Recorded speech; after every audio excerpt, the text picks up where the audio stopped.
2장 공부하겠습니다. 2장 나누겠습니다. 여호수아 2장은 눈의 아들 여호수아가 시딤에서 두 사람을 정탐꾼으로 보냅니다. 그리고 어떤 명령을 내려요.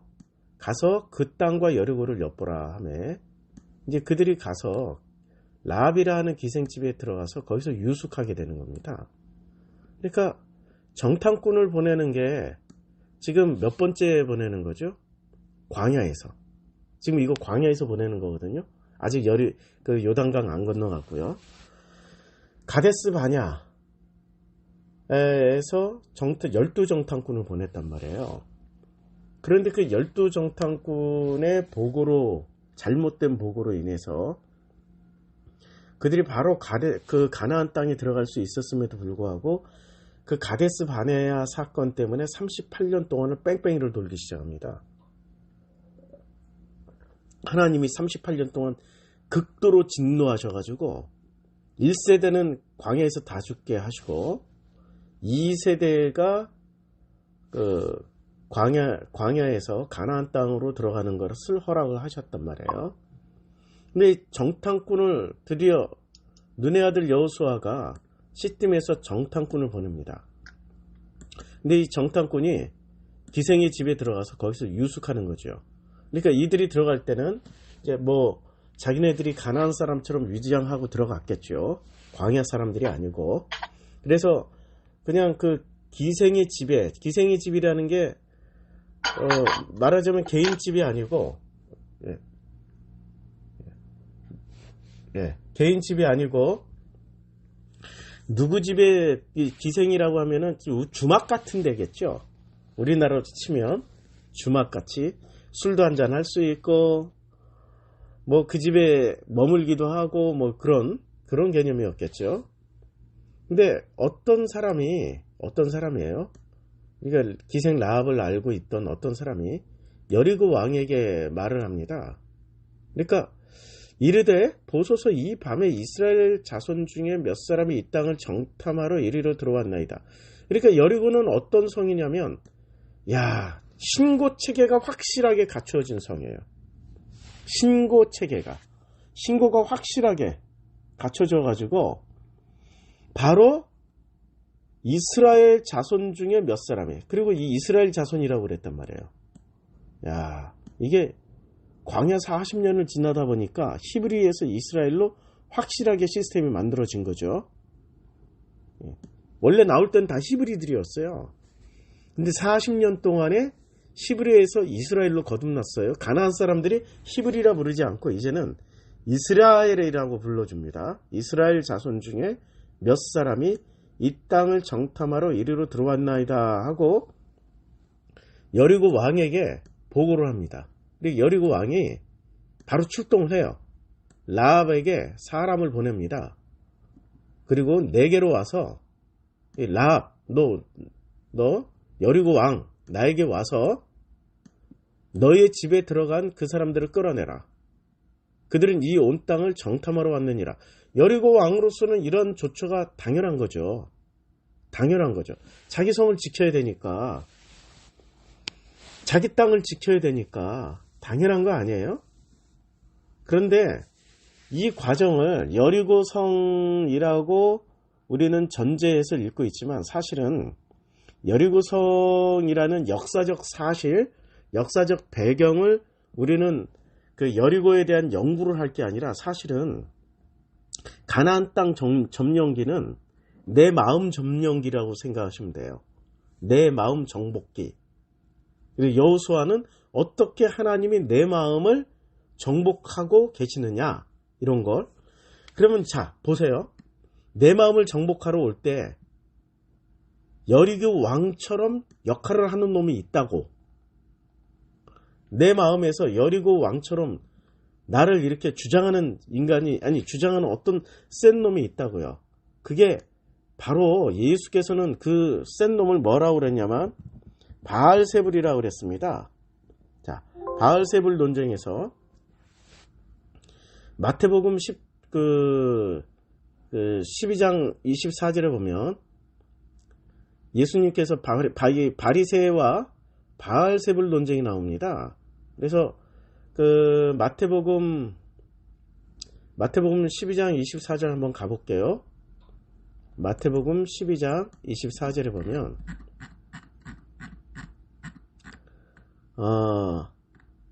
24절에 바리새인들이 듣고 예수가 귀신의 왕 바알세불을 힘입지 않고서는 귀신을 쫓아낼 수 없다 라고 얘기를 했어요.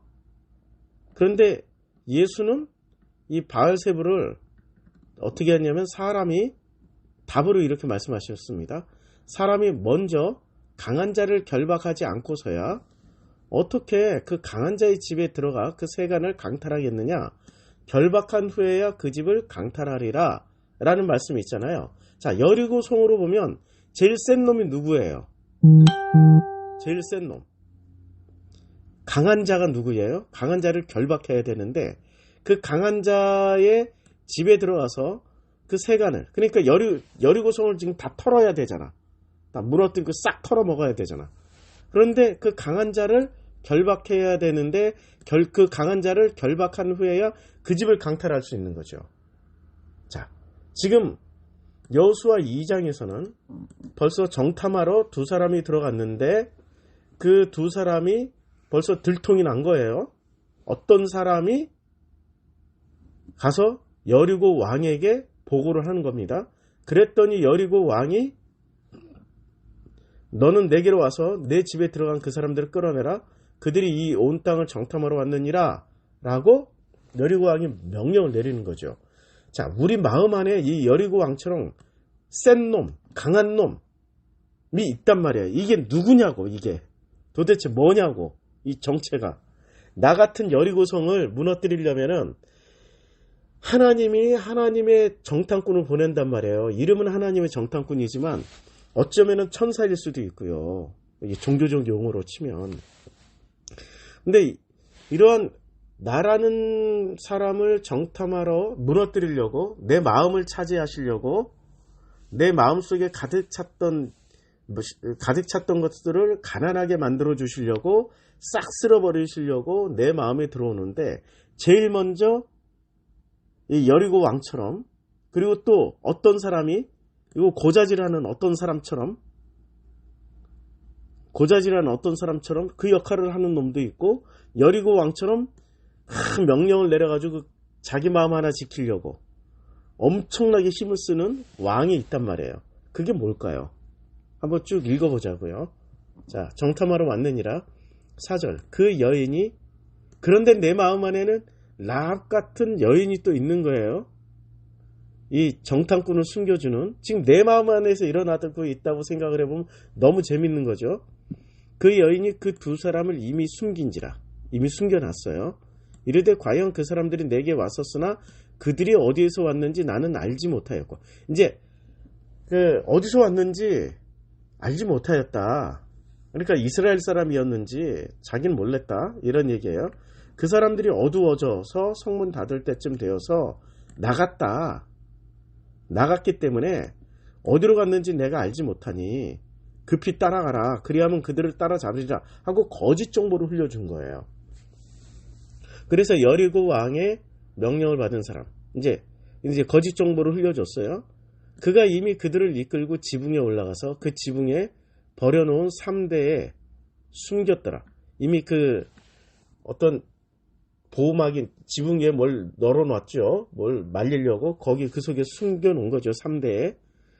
그 사람들은 요단 나루터까지 그들을 쫓아갔고, 그러니까 왜 쫓아갔어요? 아니, 그 라합이 이렇게 거짓 정보를 줬기 때문에 그런 거죠. 급히 따라가라. 그리하면 그들을 잡으리라 하였기 때문에 요단 나루터까지, 요단강까지 막 쫓아갔어요. 그들을 뒤쫓는 자들이 나가자 곧 성문을 닫았더라. 그러니까 기생 라합 때문에 둘은 살아난 거예요. 만약에 이 둘이 붙잡혔으면 어떻게 했을까? 고문당했겠죠. 고문당하면서 자기네들이 작전 계획을 다 불었겠죠. 예, 정탐하라고 시켰으니까. 그러니까 지금 이게 여리고 성 안에서 벌어진 일이기도 하고, 이건 팩트예요. 역사적 사실이고. 근데 이것을 신약 성경으로 해석하면 바알세불 논장에서 야, 센 놈을 그 집의 세간을 털어먹으려면 가장 힘센 놈을 결박을 하고 묶어놔야 그 집의 세간을 털어먹을 수 있는 거 아니야? 그럼 제일 센 놈이 누구야? 내 안에 제일 센 놈. 지금 그 얘기하고 있는 거라고. 지금 여호수아 2장은 예수님의 바알세불 논쟁에 그 얘기하고 있는 거라고요. 마태복음 12장에 있는. 또 그들이 눕기 전에 나합이 지붕에 올라와서 그들에게 이르되, 두 명의 정탐꾼에게 말을 하는 겁니다. 여호와께서 이 땅을 너에게 주신 줄을 내가 아노라. 라합이 벌써 알고 있는 거예요. 여호와께서 이미 이 땅을 주셨다. 우리가 너희를 심히 두려워하고 이 땅 주민들이 다 너희 앞에 간담이 녹나니. 그러니까 여리고성 사람들도 실제로 그 마음 안에서 막 두려움이 있는 거예요. 싸우지 않고 그냥 다 항복하고 싶은 거야. 근데 항복을 왜 못할까? 여리고 왕 때문에. 이 강한 놈이 있기 때문에. 이놈을 묶어서 처단하면 끝난다고. 그러면은 다 세간을 털어먹을 수 있는 거죠. 그리고 백성들도 간담이 서늘하고 간담이 녹는다고 했으니까 서늘한 정도가 아니라 애간장이 녹는 거지. 이는 10절. 왜 그러냐면, 왜 간담이 녹냐면은, 이는 너희가 애굽 땅에서 나올 때 여호와께서 너희 앞에서 홍해물을 마르게 하신 일과, 기적이죠.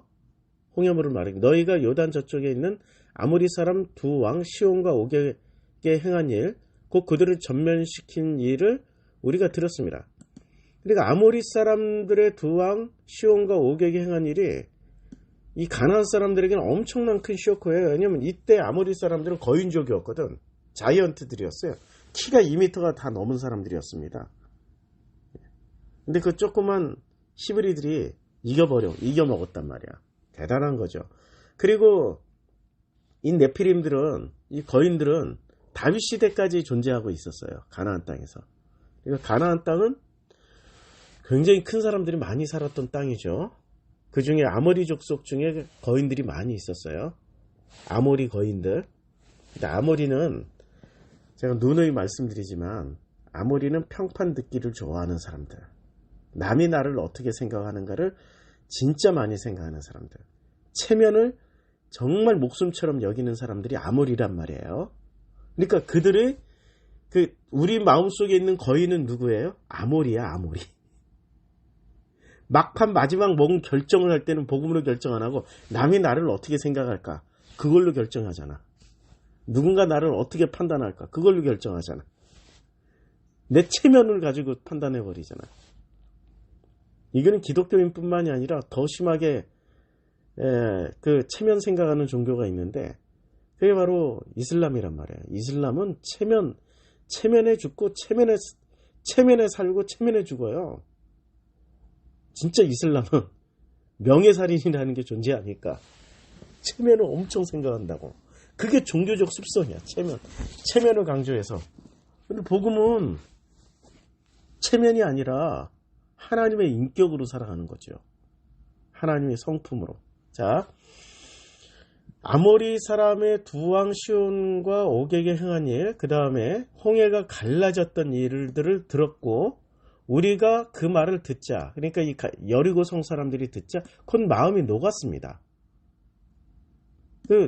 너희 이스라엘로 말미암아서 정신을 잃었나니 너희 하나님 여호와는 위로는 하늘에서도 아래로는 땅에서도 하나님이시라. 이걸 알았으면 문을 열면 되는 거야. 근데 라합은 이걸 알았고 이것을 마음으로 받아들였기 때문에 자기가 살 길을 선택한 거예요. 살 길을.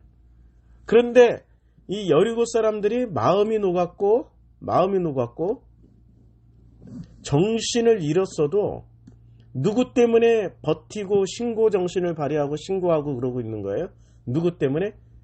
여리고 왕 때문에. 그러니까 이제 누구를 붙잡아 매야 되는 걸 알죠. 우리 마음속에 있는 제일 센 놈. 여리고 왕만 딱 잡으면 끝나는 거 아니에요? 그럼 우리 마음속에 제일 센 왕이 있단 말이야. 그 왕이 누구냐고. 그걸 찾아야 된다고. 지금 여호수아 2장을 통해서는 이제 그 왕이 누구냐고 좀 찾아보자고요. 12절. 그러므로 이제 청하노니 내가 너희를 선대하였은즉 너희도 내 아버지의 집을 선대하도록 여호와로 내게 맹세하고 내게 증표를 내라.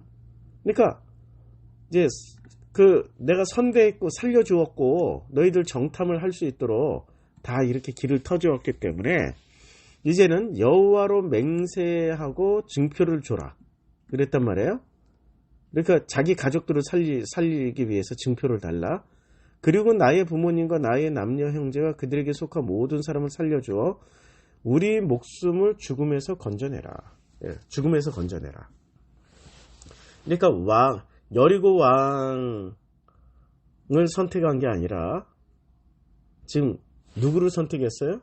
예, 여호와를 선택한 거죠. 너희의 엘로힘 여호와는 예, 위로는 하늘에서도 아래로는 땅에서도 하나님이시다. 엘로힘이시다. 이렇게 말씀을 해. 그러니까 그 하나님을 선택한 거죠. 가나안 땅에 자기 여리고 성 안에 있었던 바알이나 아세라나 몰렉을 선택한 게 아니라 하나님의 능력, 이걸 보고 선택한 거예요.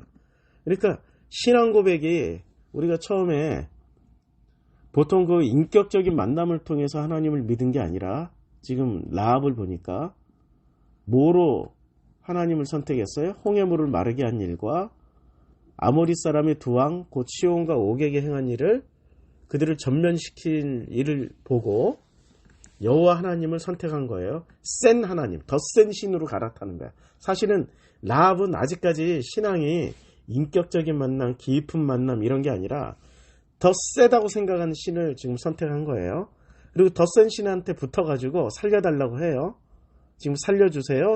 우리 목숨을 건져내라. 그리고 그 사람이 그에게 이르되 내가 우리의 이 일을 누설하지 아니하면 우리 이제 지금 정탐한 일을 누설하지 아니하면 우리의 목숨으로 너희를 대신할 것이요. 자기네들의 목숨으로. 여호와께서 우리에게 이 땅을 주실 때는 인자하고 진실하게 너를 대우하리라. 그러면 라합이 이제 그들을 창문에서 줄로 달아내리니 그의 집이 성벽 위에 있으므로 그가 성벽 위에서 거주하였고 얼마나 성벽이 크면 집이 성벽 위에 있었겠어요. 대단한 거죠. 야, 성벽이 얼마나 크면 자기 집 자체가 성벽 위에 있었어요. 그러니까 우리가 생각하는 보통의 성벽이 아니고 거의 뭐 집이 세워지려면 몇 미터 그 폭이 몇 미터는 돼야 될 거 아니에요. 그런 성이 어떻게 무너져요? 그러니까 지금 이 구절이 나온 거는 여리고 성이 그만큼 튼튼하다는 걸 얘기하는 거죠. 집이 성벽 위에 있을 정도면 그 성벽이라는 두께 자체가 한 집이 거기에 통째로 들어갈 정도면 엄청난 두꺼운 거예요. 라합이 그들에게 이르되 두렵건대 뒤쫓는 사람들이 너희와 마주칠까 하노니 너희는 산으로 가서 거기 사흘 동안 숨어 있다가 뒤쫓는 자들이 돌아간 후에 너희 길을 갈지니라. 그러니까 뒤쫓는 자들이 돌아간 후에 너희 길을 갈지니라. 이제 그 사람들이 그에게 이르되 내가 우리에게 서약하게 한 이 맹세에 대하여 우리가 허물이 없게 하리라. 근데 문제는 이 두 정탐꾼이 정탐을 다 사명을 완수하고 가는 겁니까? 아니면 사명 완수를 지금 못하고 가는 거예요?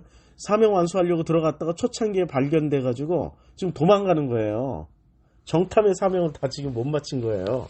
그럼 가서 보고할 때 어떻게 해야 돼요? 이 사람들은 그들은 우리의 밥입니다라고 보고를 해야 될까요? 아니면은 저 성은 경고할 뿐만이 아니라 여리고 왕을 중심으로 해서 철저한 조직 감시망 시스템이 잘 되어 있습니다. 우리가 잘못 들어갔다면 큰일 나겠습니다라고 보고를 해야 될까요? 광야에서 정탐꾼은 객관적인 사실만 전해줘야 되는데 그들은 객관적인 사실을 전해준 게 아니라 그들은 크고 힘이 셉니다. 그들은 크고 장대합니다. 그들의 성읍은 견고합니다. 거기까지는 객관적인 사실이야. 근데 우리는 메뚜기와 같습니다. 이거는 주관적인 해석이라고. 주관적인 해석을 하면 안 되는 거죠. 정탐꾼은 객관적인 것만 전해주면 된다고. 18절 우리가 이 땅에 들어올 때 우리를 달아내린 창문에 이 붉은 줄을 메고 내 부모와 형제와 내 아버지의 가족들을 다 내 집에 모으라. 누구든지 내 집 문을 나가서 거리로 가면 그의 피가 그의 머리로 돌아갈 것이요 우리는 허물이 없으리라. 그러나 누구든지 너와 함께 집에 있는 자에게 손을 대면 그의 피는 우리의 머리로 돌아오려니와 내가 우리의 이 일을 누설하면 내가 우리에게 서약하게 한 맹세에 대하여 우리에게 허물이 없으리라. 그런데 이 정탐꾼은 사실 정탐의 사명을 다 이게 그 날짜 안에 다 한 게 아니고 기생 라합 집에 숨어 있다가 그냥 갔는데 대단한 정보를 들었어요. 무슨 정보를 들었어요? 대단한 정보를 들었다고요. 어떤 정보를 들었냐면은 자 우리가 듣자 곧 마음이 녹았고 너희로 말미암아 사람이 정신을 잃어나니 이 대단한 정보를 지금 듣고 간 거예요. 여리고 사람들이 지금 아노미야 혼란이야 겁과 공포에 질려 있다고. 이거야말로 진짜 정보 아닙니까? 진짜 정보를 듣고 가는 거예요. 자 그래서 붉은 줄을 메고 그리고 누구든지 내 집 문을 나가 거리로 가면 이제 이 일을 했고 그리고 내가 라합 네가 만약에 우리의 일을 누설하면 라합 우리에게 서약하게 한 맹세에 대하여 우리에게 허물이 없으리라. 그래서 라합이 다시 말을 합니다. 라합이 너희 말대로 할 것이라. 절대로 누설하지 않겠다. 그리고 그들을 보내어 가게 하고 붉은 줄을 창문에 메어 놓고 있습니다. 메어 놨어요. 바로 즉시로. 그들이 정탐꾼들이 가서 산에 이르러 뒤쫓는 자들이 돌아가기까지 사흘을 거기 머물매 뒤쫓는 자들이 그들을 길에서 두루 찾다가 찾지 못하게 됐어요.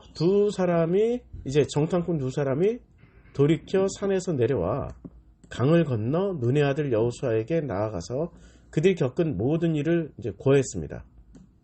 그리고 또 여호수아에게 이르되 진실로 여호와께서 그 온 땅을 우리 손에 주셨으므로 그 땅의 모든 주민이 우리 앞에서 간담이 녹더이다. 이제 뭐라고 보고를 해요? 땅이 몇 평이고 성벽 두께가 어떻고 이런 거 보고한 게 아니고 그런 거는 정탐하러 다닐 시간이 없었고 라합이 흘려준 정보. 여호수아에게 이르되 진실로 여호와께서 그 온 땅을 우리 손에 주셨으므로 그 땅의 모든 주민이 우리 앞에서 간담이 녹더이다 하더라. 정탐꾼은 사실은 객관적인 사실을 전해줘야 된단 말이에요. 근데 광야 가데스 바네아에서는 객관적인 사실을 전해준 게 아니라 뭘 전해줬습니까? 주관적인 해석을 전해줬단 말이에요. 그걸로 인해서 38년 동안 광야 뺑뺑이 돌았어요. 가데스 바네아 이후로 38년 동안. 그런데 지금은 주관적인 해석이 아니라 라합을 통해서 들은 주관적인 해석을 지금 그대로 전달해 준 거예요. 이제 객관적으로 전달한 거죠. 정탐꾼은. 이제 객관화가 이루어진 거야. 드디어. 정탐꾼은 객관화가 이루어졌고 전해준 정보는 기생 라합을 통한 이 사람들의 주관적인 해석. 그 사람들은 다 공포에 질려 있다고. 그 땅은 이미 우리 손에 주신 거라고. 그래서 그 모든 주민이 여리고의 모든 주민이 그 우리 앞에서 간담이 녹더이다. 자, 여기서 보면 지금 예수는 센 놈을 이제 묶어두라고 그랬단 말이에요. 여리고 왕을 센 놈을. 그런데 다시 보니까 왕이 세요, 백성이 세요? 아니 왕이 세요, 백성이 세요? 백성이 없으면 왕은 존재할 수 없단 말이에요. 그치요? 그러니까 왕이 되려면은 백성의 힘이 백성의 지지를 해줘야 왕이 될 수 있는 거 아니에요? 실제로 권력은 왕에 있지만 그러나 백성이 왕에게 등 돌리면 그 권력이 날아가 버린단 말이에요. 그러니까 진짜로 센 건 백성이라고. 자, 백성이 뭐 보고 녹았어요? 마음이 녹고 간담이 서늘해졌 그 상황이. 이걸 보고 홍해물을 마르게 하시고 시온과 오객에 행한 일, 그들을 전멸시킨 일을 통하여서 그들의 마음이 녹았고 정신을 잃어서 이제는 그냥 하나님을 인정을 해버린 거죠. 너희의 하나님 엘로힘 여호와를 인정하게 된 겁니다. 이게 중요한 거예요. 이게 중요한 거예요. 지금 내 마음속에는 가장 센 놈을 잡아야 되는데 그 센 놈이 딱히 누구 한 놈이 아니고 사실은 내 마음속에 전체적으로 내가 살아왔던 내 모든 인생에 있어서 내 모든 인생에 걸쳐가지고 나를 지금 붙잡고 있는 이 수많은 백성들, 그리고 그 백성들의 지금 통치하고 있는 여리고 왕 같은 놈들, 이런 것들이 센 놈들이죠. 근데 이것들이 어떻게 녹아요? 예, 능력과 기적 앞에서 녹는 거죠. 홍해물이 갈라지고, 여리고 그 아모리의 시온과 옥이 그 전멸당한 것을 보고 그들이 간담이 서늘해지고 마음이 녹아 정신을 잃어버리는 거죠. 그래서 여호와 하나님 그냥 항복, 그 라합이 대표적으로 항복해버린 거예요. 우리가 신앙생활의 첫걸음은 이런 거죠. 처음부터 어떻게 하나님의 인격을 만나겠습니까? 그럼 얼마나 좋겠어요. 처음에는 센 걸 맞아야 되는 거죠. 바울도 다메섹에서 자기 눈이 멀어버렸잖아요. 그걸 통해서 자기 마음 문을 열기 시작했던 거죠. 근데 마음 문을 열되 어디까지 열어야 돼요? 내 마음에 온전히 그분의 그 마음이 들어올 때까지 확 다 열어야죠. 그러면 내 마음을 열어놓으면 내 마음 안에 있는 이 드글드글드글하는 이 아모리부터 시작해서 가나안 열부족들 다 정리가 되고 나면 그때가 비로소 심령이 가난해진 자가 되는 겁니다. 심령이 가난해지면 이때부터 아버지의 마음 그대로가 이제 살아나기 시작하는 거죠. 애통하게 되고, 심령이 가난해지면은 우리 드러나는 것들이 있잖아요. 그 마음에서 생기는 것들. 심령이 가난해지니까 제일 먼저 애통이 생겨요. 세상에 아픔부터 생긴다고. 애통. 너무 심한 아픔이야. 마음의 아픔. 우리가 아픔을 피하려고 우리는 신앙생활 하잖아요. 기독교인들은. 아니에요. 심령이 가난해지면 애통부터 생겨요. 그 다음에 온유함이 생겨요. 이겨내고 견뎌내고 버텨내고 참아내고 하는 온유함이 생긴다고요. 그리고 의에 주림이 시작돼요. 의에 주리고 목마르는 것이. 그리고 긍휼함이 시작되고요. 그리고 마음이 이제 청결해지기 시작돼요. 그리고 화평, 평강, 샬롬이거든요. 샬롬을 가는 곳마다 이루어지게 해줘요. 내 샬롬이 흘러넘치게 돼요. 그리고 의를 위해서 박해를 받는데 하등의 두려움이 없어요. 이게 바로 심령이 가난해진 사람들의 상태가 되는 거죠. 여리고성에서 우리 마음속에 지금 그 여리고 성 안에 있는 사람들의 심령은 어떻습니까? 공포와 불안, 거의 뭐 정신 나간 초죽음 상태가 돼 있는 거예요. 그래서 여하튼 간에 이스라엘 첩자를 잡아서 죽여야만 돼. 자기네들이 정보가 밖으로 새나가면 안 돼.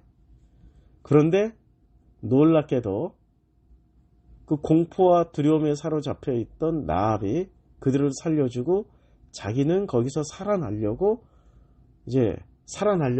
아둥바둥 하는 거죠. 우리 마음 안에. 그래서 이게 문제야. 100% 전부 다 가나안 부족이면 좋은데 그 중에 100% 가나안 부족 중에 배신자들이 생겨난다고. 근데 그 배신자가 나쁘냐 이거야. 아니라고. 우리 마음에 배신하는 그 존재들이 있어야 내 마음이 털린다고. 근데 세상 도덕 윤리는 어떻게 가르쳐요? 배신은 절대 안 돼. 절대 배신은 용납 안 돼. 아니라고. 배신해도 된다고. 자, 보세요. 그래서 마태복음 1장에 족보에 람은 아미나답을 낳고 아미나답은 나손을 낳고 나손은 살몬을 낳고 살몬은 라합에게서 보아스를 낳고, 자, 보아스는 롯에게서 오벳을 낳고 오벳은 이새를 낳고 이새는 다유당을 낳습니다. 그러니까 라합에게서 누구를 낳아요? 라합이 보아스를 낳았다니까요. 그리고 보아스는 롯과 롯에게서 오벳을 낳고 오벳은 이새를 낳고 이새는 다윗 왕을 낳아요. 그러니까 라합이 당당하게 세상에 지금 아브라함 족보에 들어가는 거예요. 아브라함 족보에 라합이 들어가요. 그러니까 이게 어떻게 가능해요? 자, 제가 성경을 누누이 설명하지만, 자, 성경을 보면 애굽이 있고요. 이집트가, 여기가 이집트고, 여기가 광야고, 여기가 가나안 땅입니다. 자, 이집트에서 살 때는 이들은 히브리였어요. 근데 히브리가 요단강을, 그 홍해를 건너면서 히브리에서 뭐로 거듭납니까? 히브리에서 이스라엘로 거듭나요. 이스라엘로 거듭났고, 이스라엘이 다시 가나안 땅 들어갔을 때는 라합은 이스라엘 사람이었습니까? 아니었죠. 그런데 이 라합을 뭐로 받아들여요? 라합은 광야로 치면 어떤 종류의 사람이었어요? 히브리였죠. 근데 그가 이스라엘로 거듭나서 어떻게 돼요? 다윗 왕의 족보에 그 할머니가 된다고요. 놀라운 일이죠. 다윗 족보의 할머니가 된다고요. 자, 그러니까 우리는 지금 여리고성에 살고 있던 라합과 같은 사람일 수도 있고, 여리고성에 사는 공포와 두려움에 떨고 있는 사람일 수도 있고, 여리고성에 살고 있는 그 여리고 왕 같은 사람일 수도 있단 말이에요. 근데 하나님이 우리를 지금 치고 들어와 심령을 가난하게 만들려고. 그러면 어떻게 해야 되냐고. 여리고 왕처럼 버틸 거냐, 아니면 기생 라합처럼 얼른 항복해버리고 문을 확 열어주는 일을 할 거냐. 선택해야 될 문제가 있는 거죠. 마음에 다 결정하셨죠? 예, 그럼 됩니다. 기도하겠습니다. 하나님, 이제 선택하게 해주시고, 정말 내 마음을 치고 들어오는 여리고와 같은 이 강팍한 나의 마음을 하나님이 점령하러 오신다고 정탐꾼을 보내셨습니다. 이제 내 마음이 무너지길 원합니다. 내 마음을 무너뜨려 주시고, 이제는 내 마음에 여리고 왕이 되는 것이 아니라 아버지께서 왕이 되어 주시기를 간절히 소원합니다. 예수님의 이름으로 기도드렸습니다. 아멘.